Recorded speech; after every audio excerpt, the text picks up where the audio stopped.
सबसे बड़ी स्टोरी को एड्रेस करते हैं। अमेरिका ने दुनिया में टैरिफ वॉर छेड़ दिया है। ट्रंप सरकार ने मैक्सिको, कनाडा और चीन पर नए टैरिफ का ऐलान कर दिया है। इस टैरिफ वॉर को लेकर दुनिया भर के बाज़ारों में कमज़ोरी है। भारतीय बाज़ार भी इससे छूते नहीं हैं। अमेरिका का कदम किन सेक्टर्स के लिए पॉजिटिव है और किन के लिए नेगेटिव, इसकी जानकारी हमारे साथ मिताली और कंचन लेकर आई हैं। पहले चलते हैं मिताली के पास, फिर चलेंगे कंचन के पास। तो मिताली से जानते हैं कि कहाँ पर ये न्यूज़ पॉजिटिव रहेगी। पहले पॉजिटिविटी के साथ शुरुआत करते हैं मिताली। जी, तो यूएस ने अपने नए टैरिफ प्लान इंप्लीमेंट किए जो कि लागू होंगे ट्यूसडे 12:01 से। 25% टैरिफ लगाए उन्होंने कनाडा और मैक्सिको पे, और 10% टैरिफ लगाए चाइना के सारे ही एक्सपोर्ट प्रोडक्ट्स पे। कुछ भी उन्होंने एक्सक्लूड नहीं किया। यहाँ पे ये चेंजेस दुनिया के ट्रेड डायनामिक्स को बदलने वाले हैं और इंडिया भी इस इम्पैक्ट को झेलने वाला है। तो ट्रेड डाइवर्जन अपॉर्चुनिटीज़ की बात करूँ तो सेक्टर स्पेसिफिक टेक्सटाइल्स, इलेक्ट्रॉनिक्स और फार्मास्यूटिकल जैसे सेक्टर्स में इंडियन एक्सपोर्टर्स को यह फायदा मिलता नजर आ सकता है। दूसरा मेजर इंपैक्ट होगा एनर्जी प्राइस शिफ्ट्स का। यूएस ने कैनेडियन ऑयल, गैस और इलेक्ट्रिसिटी पर टैरिफ लगाए हैं। इसका मतलब है कि कनाडा को अब एशियन मार्केट्स की तरफ अपना फोकस बढ़ाना पड़ सकता है। लेकिन ये सिर्फ अपॉर्चुनिटीज ही नहीं, कुछ रिस्क भी है, जैसे कि सप्लाई चेन का रिस्क। अगर इंडिया की बिजनेसेस अभी भी चाइनीज इंपोर्ट पर डिपेंडेंट है तो वहां पर उन्हें कॉस्ट में बढ़ोतरी का सामना करना पड़ सकता है। अब बात करते हैं इन्वेस्टमेंट पोटेंशियल की। तो यहाँ पे यूएस और चाइना के बीच जो ट्रेड कॉन्फ्लिक्ट चल रहा है उसके कारण जो मैन्युफैक्चरिंग कंपनीज है यहाँ पे इंडिया में, उनको एक अच्छी खासी इन्वेस्टमेंट बूस्ट देखने को मिल सकती है।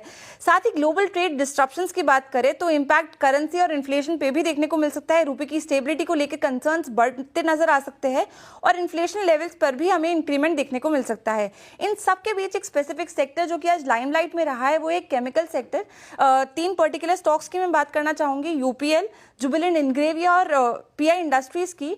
तो ये टैरिफ्स के चलते इन तीनों स्टॉक्स में हमें आज अच्छा खासा अपसाइड मोमेंटम देखने को मिला है। पीआई इंडस्ट्रीज की अगर बात करूं तो एक की प्रोडक्ट है उनका पायरोसल्फेन, जो कि कंपनी का टोटल रेवेन्यू का 30 से 35% तक कंट्रीब्यूट करता है। पहले चाइनीज सप्लायर्स की वजह से जो प्राइसिंग प्रेशर था वो अब इंप्रूव होता नजर आ सकता है और रेवेन्यू में भी हमें इसकी संभावना देखने को मिल सकती है। यूपीएल की बात करें तो वहां का एक की कॉम्पोनेंट है ग्लूफोसिनेट, जो कि यूएस मार्केट का एक अच्छा खासा इंपॉर्टेंट प्रोडक्ट है। टैरिफ्स के बाद चाइनीज कंपटीशन का प्रेशर कम होगा, जिससे यूपीएल की मार्केटिंग पोजीशन जो है वो और ज्यादा स्ट्रांग होती नजर आ सकती है। तीसरी हम जुबिलेंट इंग्रेविया की बात करें तो दुनिया की only non Chinese pyridine manufacturing company है। इस वजह से कंपनी की एग्रोकेमिकल, फार्मास्यूटिकल और सेमीकंडक्टर सेक्टर्स में अच्छी खासी ग्रोथ पोटेंशियल की उम्मीद है।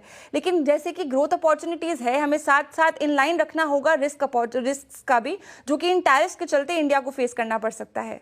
बिल्कुल मिताली, पॉजिटिविटी की बात की आपने और साथ ही रिस्क का भी जिक्र किया। तो कंचन से ही जान लेते हैं कि आखिर किसके लिए रिस्क हो सकता है, किसके लिए नेगेटिव रह सकता है ये टैरिफ वॉर। बताइए कंचन जी। नेगेटिव की हमने बात करी है तो जिन स्टॉक की हम बात करने वाले हैं, ऑलरेडी एक्शन तो आज के ट्रेडिंग सेशन में हमने देखने को मिल ही गया है। सबसे पहले फार्मा कंपनी की बात कर लेते हैं। वहाँ पे एक नेगेटिव इंपैक्ट आता हुआ हमें दिखाई दे रहा है। बेसिकली यूएस ने कनाडा पे जो 25% का एक टैरिफ लगाया है, उससे कई सारी कंपनीज है जो आगे चल के हो सकता है एक लाइमलाइट में आ सकती है नेगेटिव ट्रेंड में। सबसे पहले पिरामल फार्मा, बिकॉज मई 2022 में कंपनी ने कनाडा में अपनी जो सब्सिडरी है, अपना एक प्लांट है, उसकी शुरुआत की थी, जिसका सीधा सीधा असर हमें देखने को मिल सकता है कंपनी के रेवेन्यू में। इनफैक्ट अगर हम सन फार्मास्यूटिकल की बात भी करें तो इसकी भी कई सारी सब्सिडरीज वहां पे ऑलरेडी लोकेटेड है और काफी सारी जो टेरो इनकी कंपनीज है वहां पे दवाइयां भी बेचती है और दवाइयां कोई छोटे पैमाने में नहीं बेचती है बल्कि काफी लार्ज स्केल में बेचा जाता है।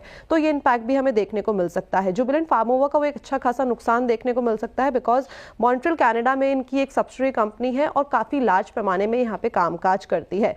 और ल्यूपिन पे भी हमें सीधा सीधा इसी तरीके का इफेक्ट आता हुआ दिखाई दे सकता है, क्योंकि ल्यूपिन की जो कनाडा में प्रेजेंस है वो काफी ज्यादा लार्ज प्रेजेंस है। ये तो बात हो गई फार्मास्यूटिकल कंपनीज की। लेकिन अगर हम बात करें दूसरे सेक्टर की तो ऑटो एंसिलरी का नाम भी यहाँ पे उभर के आता है, क्योंकि जो ऑटो एंसिलरी कंपनी है संवर्धना, मदरसन और साथ ही साथ सोना बीएलडब्ल्यू, उनकी वहां पे प्रेजेंस काफी लार्ज स्केल में है और काफी एक्सपोर्ट्स भी यहां से हमने देखा है। सोना बीएलडब्ल्यू को एक अच्छा खासा नुकसान होता हुआ दिखाई दे सकता है, क्योंकि इसकी मैक्सिको में एक फैक्ट्री है और इसके अगर टोटल रेवेन्यू की बात करी जाए तो मैक्सिको से इसका अप्रोक्सीमेटली 2% का रेवेन्यू आता है। तो ये इंपैक्ट हो सकता है। इनफैक्ट संवर्धा मदरसन की बात करें तो इसकी मैक्सिको में और यूएस में कई सारे प्लांट्स मौजूद है और इनकी जो टोटल रेवेन्यू है उसका अप्रोक्सीमेटली 4% यहीं से हमें आता हुआ दिखाई देता है। मेटल सेक्टर आप पूरा का पूरा अगर आप इंडाइसेस देखेंगे तो यहाँ पे हमें एक गिरावट तो डेफिनेटली देखने को मिली है। बेसिकली इसमें अब बात क्या निकल के आ रही है सामने कि यूएस जो अपना रॉ मटेरियल है वो भारत जैसे देश की तरफ कहीं ना कहीं डाइवर्ट करता हुआ दिखाई देगा। अब इसका सबसे बड़ा जो रीजन बनेगा वो बनेगा ओवर सप्लाई, क्योंकि ओवर सप्लाई होती जाएगी तो वहाँ पे कई सारी चीजें हमें नेगेटिव साइड पे जाती हुई दिखाई देगी। इंडियन मेटल कंपनीज बड़े पैमाने पे जो है वो रॉ मटेरियल और साथ ही साथ जो इक्विपमेंट्स है उसका भी इंपोर्ट करती है, और जिस तरीके से हम डॉलर रुपये के बीच में एक अनसर्टेनिटी देख रहे हैं उसका सीधा सीधा कंपनीज की प्रॉफिटेबिलिटी में और इनफैक्ट मार्जिन्स पे भी एक इम्पैक्ट आता हुआ दिखाई देगा। बिल्कुल, तो ये तो हो गई नेगेटिव वाली बातें। शुक्रिया मिताली और कंचन तमाम जानकारी के लिए। अनुज सर, लेकिन ये जो टैरिफ वॉर छिड़ा है पूरा, तो इसका क्या इम्पैक्ट आप देख रहे हैं भारतीय शेयर बाजार पर? क्या मौसम बिगड़ सकता है, कुर्सी की पेटी बांध ले, या फिर कुछ नहीं होगा?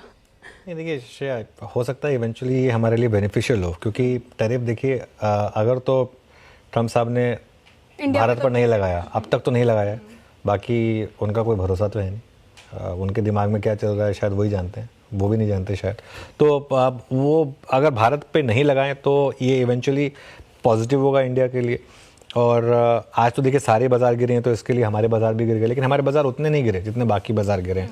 तो आई थिंक थोड़ा सा इसमें ना हमको मुझे लग रहा है कि थोड़ा सा हमें वेट करना चाहिए, बहुत ज़्यादा जल्दबाजी नहीं करनी चाहिए। एक चीज़ जो मैंने जब डोनाल्ड ट्रंप प्रेसिडेंट बने थे तब भी कही थी कि डोनाल्ड ट्रंप ना तो एंटी चाइना है, ना एंटी मैक्सिको है, ना एंटी कनाडा है, वो प्रो अमेरिका है।